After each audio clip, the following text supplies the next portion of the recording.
Hey, so welcome to episode 11 of the Be Ready podcast.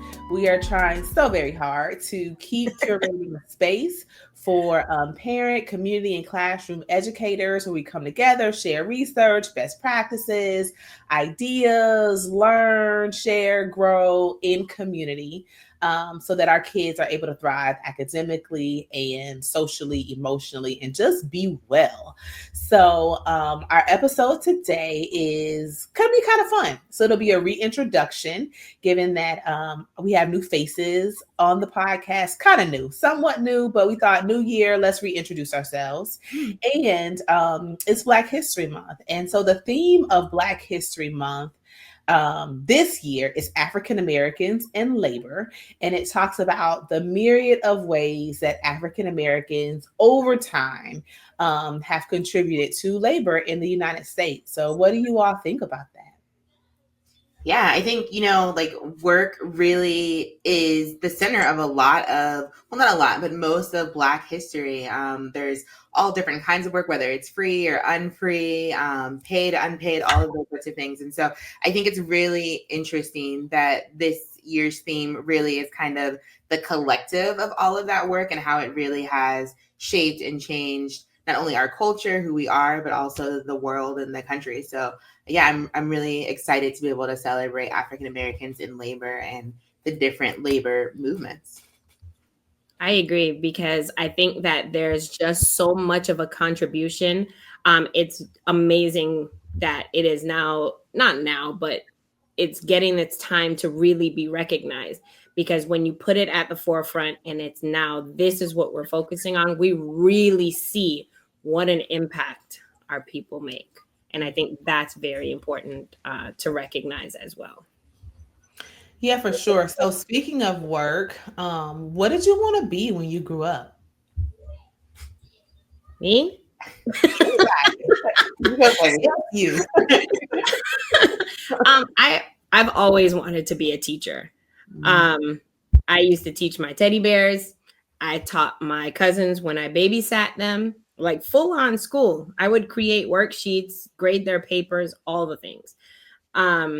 Even when I was in, like, starting from elementary, I used to tutor kids younger than me.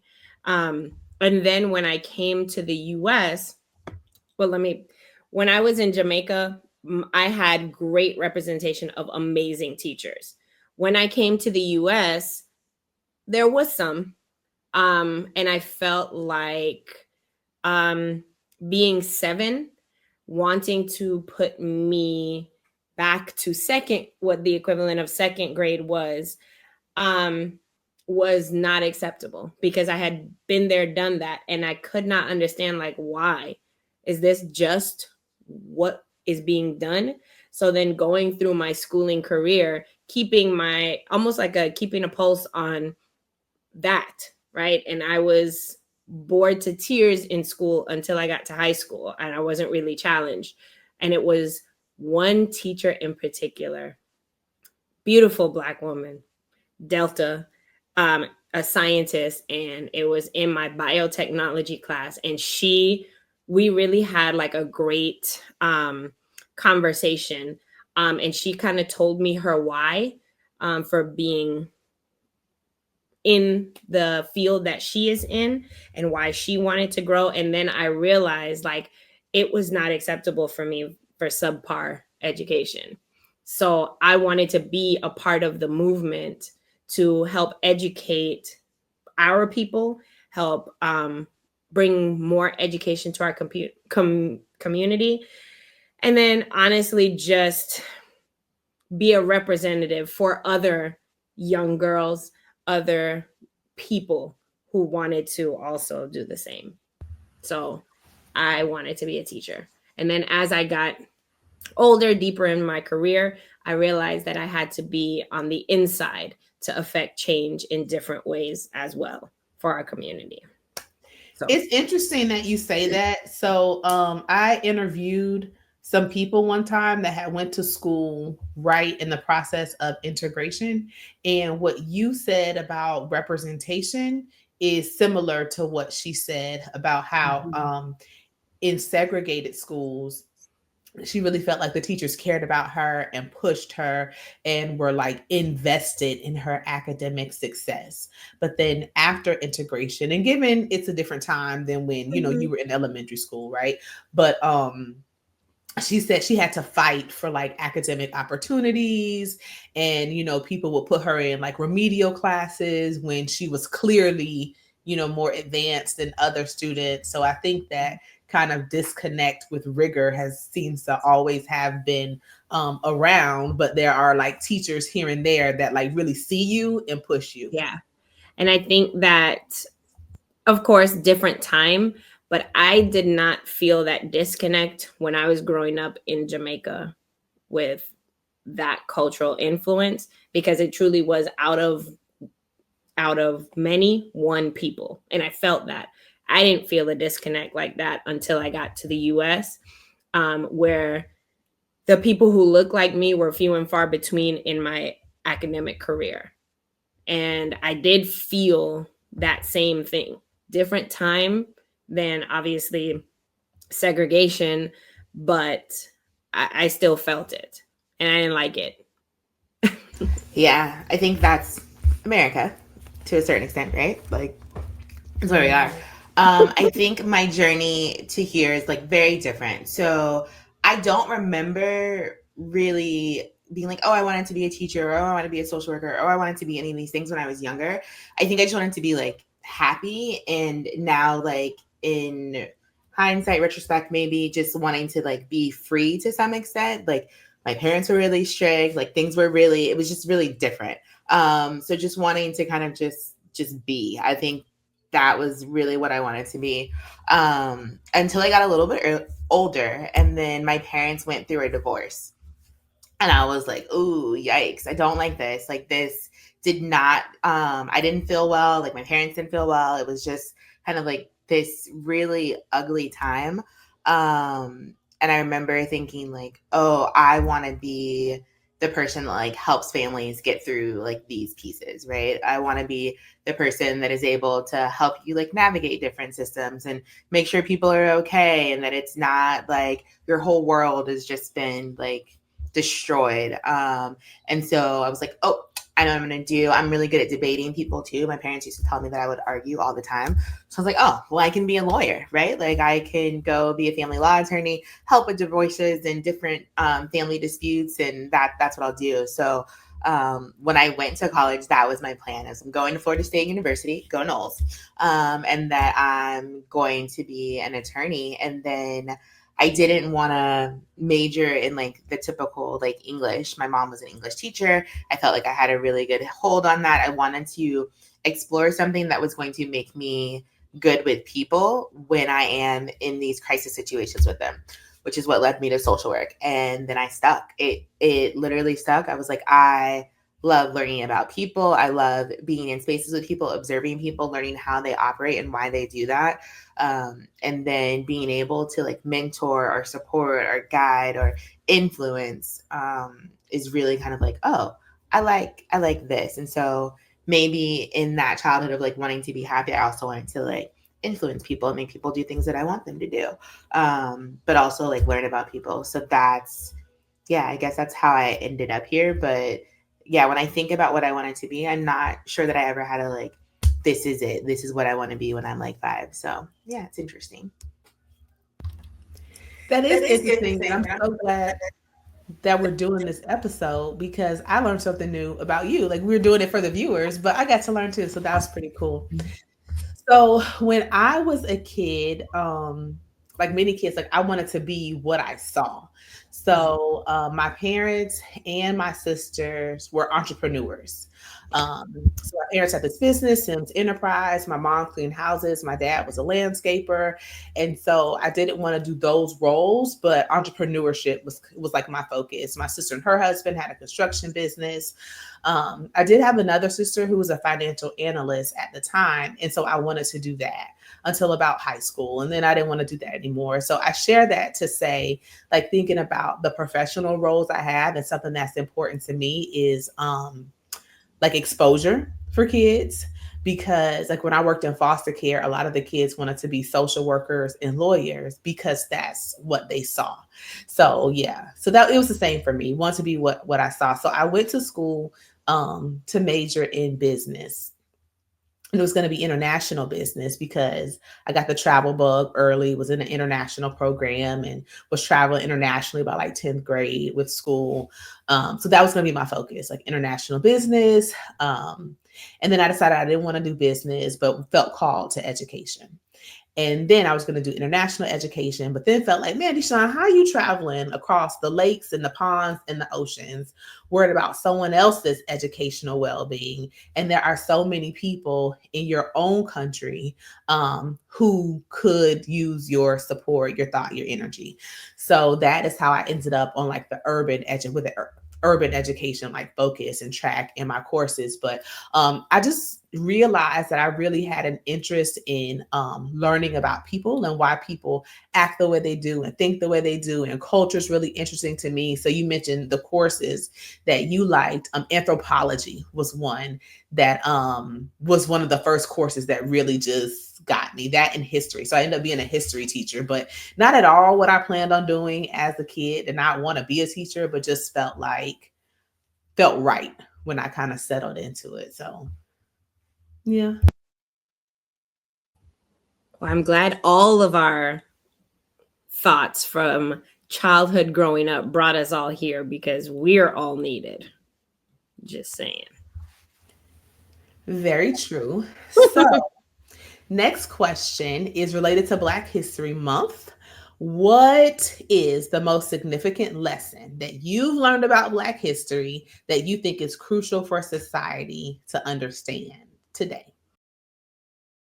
So for me, one of the most significant lessons I've learned about Black history is the absolute unmatched power of community and resilience. So when you think about Black history, no matter how deep the oppression ran, like Black people have always come together to create change. Think about the civil rights movement, think about mutual aid during Reconstruction, or like the cultural brilliance of the Harlem Renaissance. The message has always been clear that together we can do great things, that unity moves mountains. I think that still like stands out today when you think of some of the systemic oppressions that we're still seeing. When you think about the election, when you think about women's rights, just when you think about education, it really is like that we have to do this together, that community is the basis of change. The other day I was looking at something that was like community a lot of time moves faster than like government or corporations or those pieces. And I wholeheartedly believe that if I get my community together and we decide that we want to see change, we go a lot faster in creating that change than when we're waiting for other systems or other people. And I think that is truly something that our ancestors have passed on, something that we have seen shown over and over and over and over again in Black culture and Black history. So yeah, do it together. Yeah, I love that. And I feel like that kind of piggybacks with what I was saying, but I also wholeheartedly agree. And sometimes it's the community movement that helps to move government, right? And so with that, it's going to sound very cliche, but I was really thinking on this. And I think you saying yours first kind of will bring it home. We've come such a far distance, such a long way, but we are not done. There's still so much to be done. There's still so many things that just run so deeply that we're going to need to be self-aware and really come together as a community to make the necessary change that we need to make. And I truly, truly believe that, which is why I was so invested in when I was teaching, like in the classroom, I was so invested in teaching and bringing everything back to my students to help them learn their history, where they're coming from. Because, yeah, we've done amazing things, especially in the face of so much oppression. We have literally moved mountains, but we still have ways to go. And there are still going to be people who think that, oh, well, it's not the civil rights time, like we're done, like that's a long time ago. Yeah, but there's still some roots that run very deep. So our Mhm. work is not done, and it's not to be done alone. And history shows that. So that was mine. I love it. I love it. I do. Podcast vibes, right? That makes me very happy. Yeah, no, it's so true. Like work is not done. There's still stuff to do, and we have to do it together. So that's pretty dope. So over here. Sorry, Deshaun, go. Your turn. No, I was gonna comment on what Kamilah said about having her kids do things that help them understand where they come from.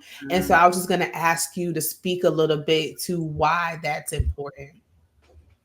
For me, like it's extremely important because in the best well-meaning schools, sometimes the depth of history of self gets forgotten, Mm. right?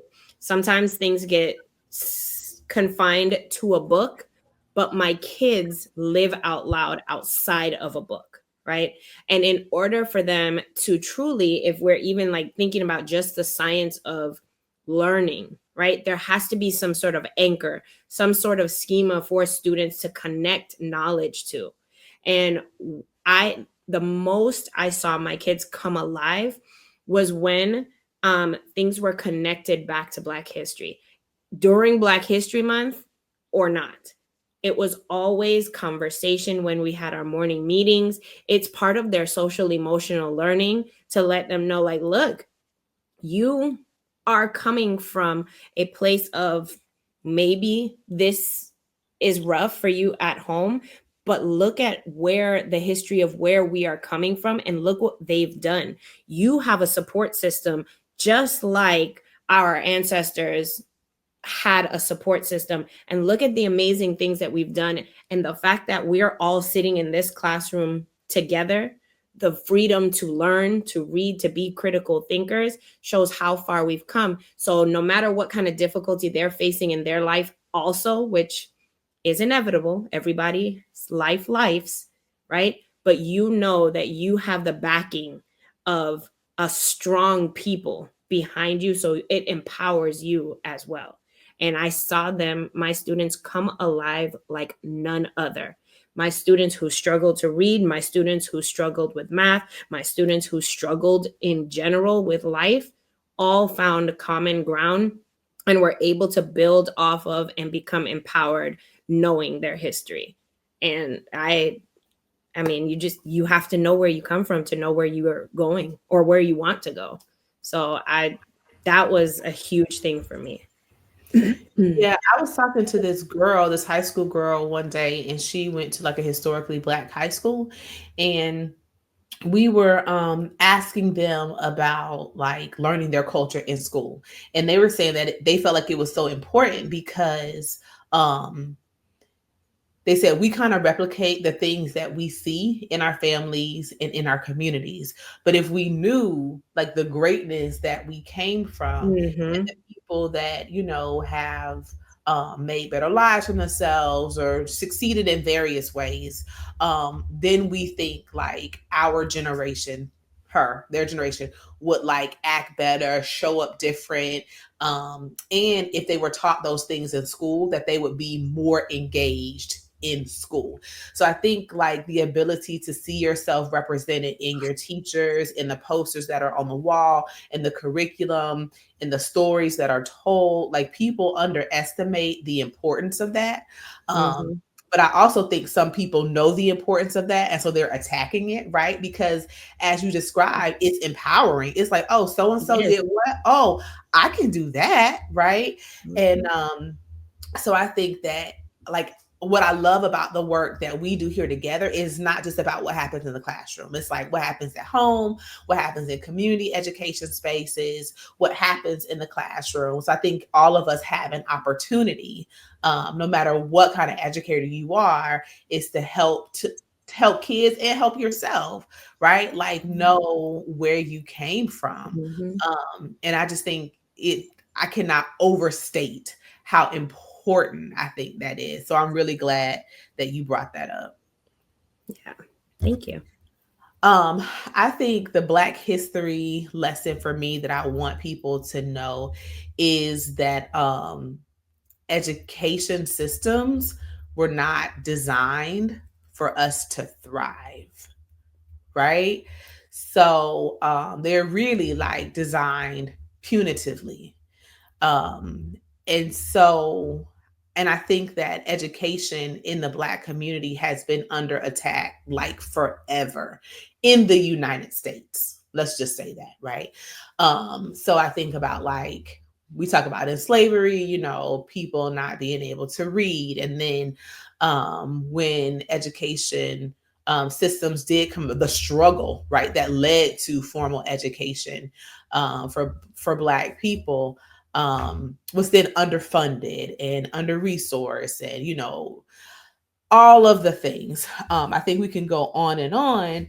And so I think it's even happening now with like the Head Start program being under attack, and there potentially being like serious slashes in funding for Head Start, a program that doesn't just help Black children, but it helps all children who are living in communities that have been disinvested in over years, right? So um, I think that it's important to not just kind of like hear it and let it go in one ear and out the other ear, but to really take a chronological look at how education has been attacked over time. And I feel like especially is under attack now. And like you said, you guys talked about like unity and doing it together. I think my lesson would be like, we are the answers that we seek.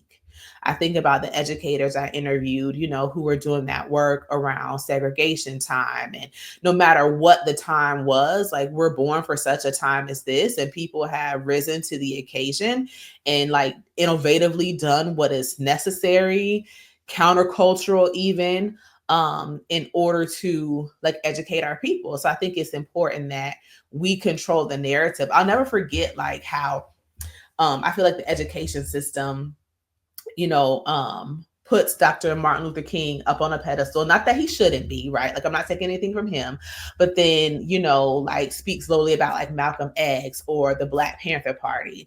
So it just made me like, I remember coming of age and realizing like, oh, they weren't like these bad people. Like they were just for their people. They were doing the work and just, you know, in a way that may not have been as tolerable as you know, MLK. And so I think it's important to like do the work in community and also control the narrative. Um and I can't fully speak to like what that looks like, but I just think about like how they demonize them who were doing things for our community, and it just makes me think about like what can we do to control that and to not be complacent, not to feel like, oh, you know, I've arrived for like me and my family and we're good. Like you ain't good, so we all good. So cut it out and let's work together and, you know, get some stuff done. I think that's like such an interesting point. With education not being set up, public education not being set up for us to thrive, but really for us to become more individual, right? And so that you feel like, oh, because you've gotten like this far, you've done this, like you are good. And so you are missing like the collective, right? And I think that's a piece of like what education sets you out to do too, is like this weird competition and not like the whole community can go together, right? Like we can all rise together and we can all do this together. And that gets in the way. But I think that is how it is set up. I think that is extremely intentional.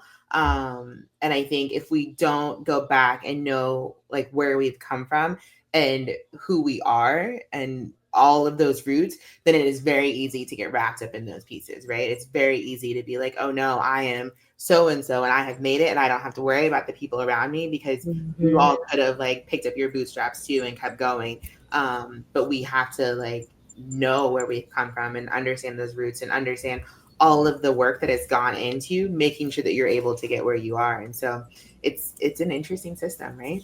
Yeah. As you were talking, Deshawn, it made me think about when I taught middle school, and it was at one of the times it was at a predominantly white school, my last year in the classroom. And on my Canvas course, the picture that I used were all Black quotes. And one of them was Bob Marley, right? The emancipate yourself from mental slavery, because none but ourselves can free our minds. And I think um, that's something that I try to keep at the forefront of my why for my students, for my kids, because we the value of education is truly going to take us where we need to be, right? And when we can all work together, like there's no slavery there, because our minds will be so elevated and so filled with the knowledge that we need to be able to free ourselves despite anybody else trying to hold us down. Agreed. I was watching I don't know, some news program recently, and the person that was being interviewed for this political appointment they were pulling out clips, right? So it was edited, but they were pulling out clips where he was like, meritocracy, meritocracy, meritocracy, meritocracy. But it is true, like in the next, 4 years, what's coming down the pipe is slashing funding for programs in ways that will magnify inequities and pushing this idea of meritocracy that I'm like survival of the fittest, right? Like you get opportunities based on what you can do, and that's it, right? And that is not how this works. Um for so many reasons. I think it's untrue. I look at people who are in positions of opportunity and power, and they didn't all get there just because they're the best. So let's just start with that. But I also think, it's a way to, like I said, magnify inequities. It's just say, oh yeah, like you're not good enough.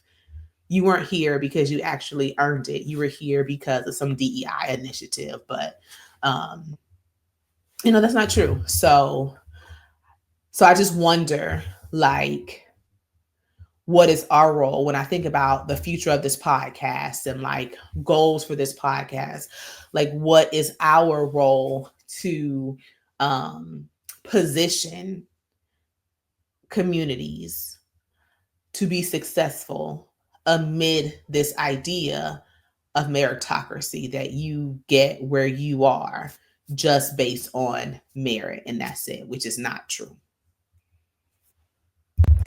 Yeah, I think a piece of our role is to create impact, right? I think it is to see, and part of my like goal for our space really is to see significant expansion, to see us in different spaces having conversations, and helping to build community, right? Understanding that we did not just get here by ourselves.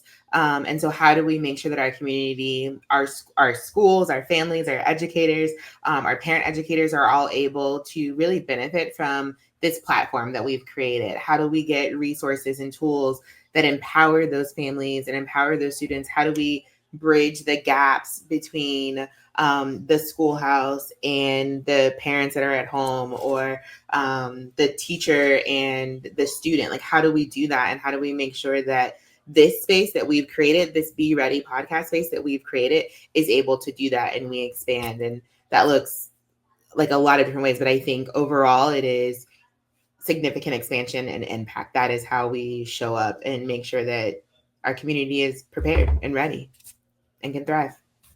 Yeah, I would agree with that. And then to add on to that as well, I think, and this is something like I'm thinking about in terms of making the impact, opening this as a forum for people in the community to come on and to talk through some of the issues. We all have a wealth of knowledge from 3 different perspectives.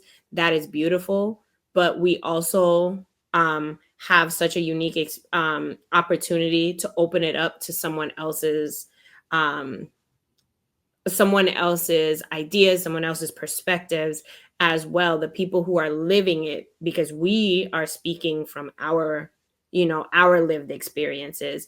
And when we try to consider all of the edges, all of the corners, we inevitably will miss something because it's not our lived experience. So something I would like for us to do with our platform in making that impact and that community connection is bringing more community members here to speak on it as well, to bring some things that maybe we may overlook to the forefront so that it can be an active discussion for us. So, Jania, I agree, Kamilah. I wanted to take it back real quick to something you said, Jania, about like recognizing that we didn't get here by ourselves. So, I'm curious to know, who would you identify as one person that helped you get here? Wherever here is, I guess, like professionally, to where you are professionally. Um, wow, that's a big question. Thanks.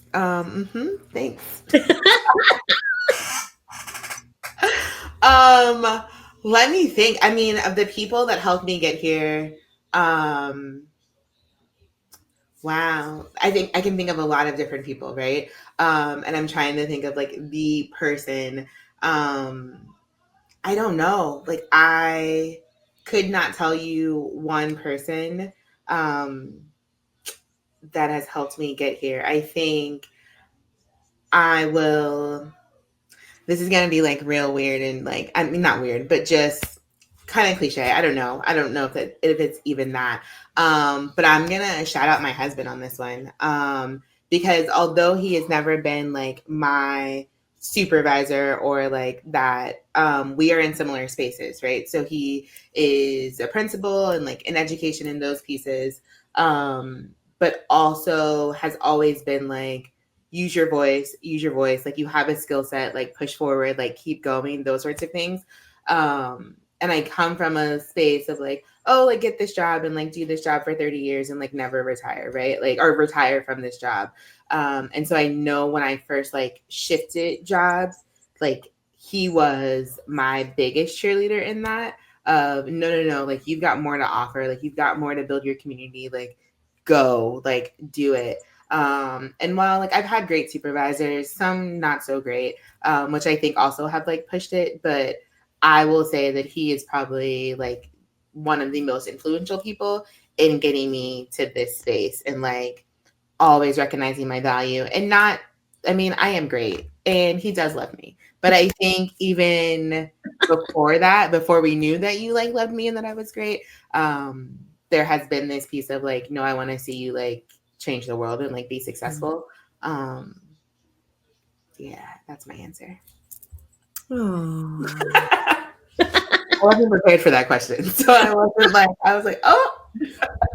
No, but I think that answer is good because I think one, having a strong partner who is a support to you is not something to take for granted, Yeah. right? And so like we're on this podcast now, but it's like three husbands that's maybe duking it out with some kids right now, and And like, they are. so I think it's not a journey that we take alone. So they Yeah. don't get like, the praise. Their face is not on here, but Mhm. I think the families definitely play a role. Yeah, for sure. So I think that's a good shout out.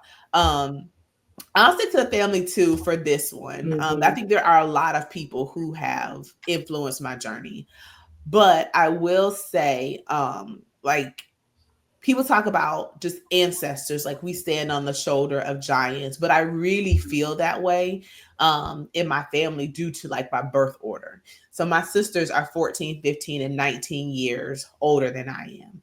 So between them and my parents, I think they've always like encouraged and pushed and recognized talents before I recognized those talents. And just like had high expectations, but were, encouraging, and also like never told me that I couldn't do something. Mhm. Right. So, as I look back, and have always been like examples and like leadership and things that I could always like call on and look to and try to model. So I think that like I don't take for granted um, that I stand on the work that they have done. Yeah, absolutely. Well, I wasn't prepared for this question either. And I'm like trying to really rack my brain because there are a lot of people that are also coming to mind, people that I've definitely acknowledged. And then just upon reflection now, have been like an inadvertent example for me that I've, as I'm reflecting now, have made me want to do the things or have been an inspiration for me. Um, I definitely want to shout out my parents, because um, they're both equally great individually, but then together they are an absolute force, and they have always instilled that amazing work ethic in me and have always pushed me towards absolutely try it, do it. I think they're still waiting for me to go back to school for my doctorate, but they're going to keep waiting for a little bit longer on that one.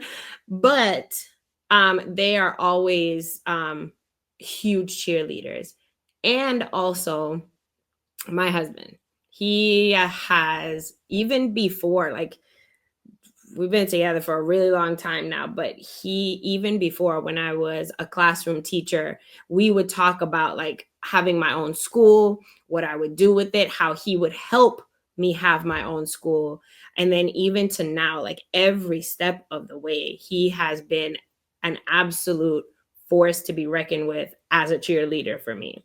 And I really appreciate that, because even like as we're doing this podcast, he is like constantly thinking of, oh, you know what else you should do with this? You, and he's been telling me like, you have such a powerful voice. You should say this or you should do this. And I'm like, I don't know. He's like, yes, you should. And I'm like, okay, well, I guess I should, but so definitely for him. Who is also the producer of our podcast. So, Yeah. we appreciate you more than you know. Okay. Yeah. But also, y'all not about to be on here shouting out your husbands and got me out here looking crazy. So I Run it will back, run say it that back. my husband is literally responsible for me being on the podcast, considering that we started 30 minutes late because of my technical issues. And then even when he told me to answer, I was like, that's not it. I don't want to do that. And like, listen to the tech guy. He was right. So here we are. Thanks, Kev.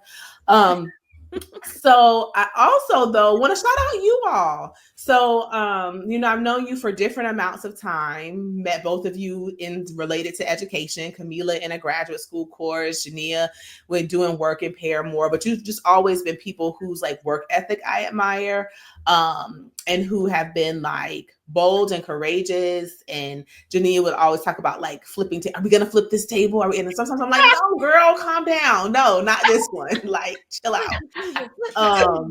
Right. But like, just truth tellers, and then like, able to be your authentic selves, and that I think is what I appreciate the most. Is that like I've observed you guys in different settings, and you always like show up as you. And I'm like, ooh, I need more people in my life like that. And I appreciate y'all for that. Oh, that's sweet. You guys are also my iron, right? Iron sharpening Right. iron. And I very much appreciate that, because strong Black women, yes, absolutely. Strong women that push me to be better, also. Yes. Check. So I absolutely love this podcast. I love our camaraderie. I love how we work together and talk, because it is just going to get better from here. I also, Kamilah, when you were talking about your parents being encouragers, it took me back to a conversation I had with your dad. Like we had just came back from Botswana and we were down in South Florida for probably one of your birthday parties or something. And he was like, you and Kamilah, y'all should go like teach in China together. And I was like, what? But like that would have been really cool. But just that, like always thinking about the next thing. Yeah, he absolutely is. And both my parents, because they didn't get a chance. Well, my mom didn't get a chance to go to college until her adult years. I think I was like in high school when she went to college, because she had to work to take care of her siblings, and take care and send money back to my grandma. So she was not able to. And then when she got the opportunity as an adult, working full time, school full time, kids full time, and I know her oldest kid was a little bit of a handful. So you know, like they are always like, yes, how can we grow? What are we going to do? What's the next move? How can we build? Let's do this and let me help you. Dope. Yeah, that's a blessing to have parents in your life who are like that. Mm-hmm. Um, so I'll wrap up by just sharing my goals. I think for the upcoming year, you all talked about like expanding the work, increasing the amount of community voice that we include for perspective purposes and for resources. And what I want to add to that is just finding our niche. Like I think that our experiences make us unique for a particular target audience. So figuring out like who are our people and working with them in this role of like gathering, parent community and classroom educators. Like we can't be all things to all people. And I think people kind of like, actually, I was listening to a Kev on stage video yesterday, and he was saying like when he found his greatest success was when he stayed true to like who God made him to be and who he is and his voice. So I think that is my greatest hope for us this year is that and I think we're already doing it, but that we continue to like find our voice and not worry about catering to so many audiences that we lose the audience that we are uniquely made for. Yeah. So that is my hope. And so as we've had this conversation about like goals and Black history and what we wanted to be when we were kids versus where we are now, we do want to institute a new aspect of our podcast, which is like viewer homework. So as a parent educator, that's who we're going to focus on this time. As a parent educator, what are some of your goals for this year? How are you going to support education in the home? So tell us in the comments, tag us in a post of you doing the work. We really want to try our best to create an online space where there's like community and conversation and collaboration, and we can see the things that you're doing as we share the things that we're doing. So until next time, thank you for tuning in. Please like, share, comment, subscribe, all the things. You know what to do. Be blessed. Bye, guys.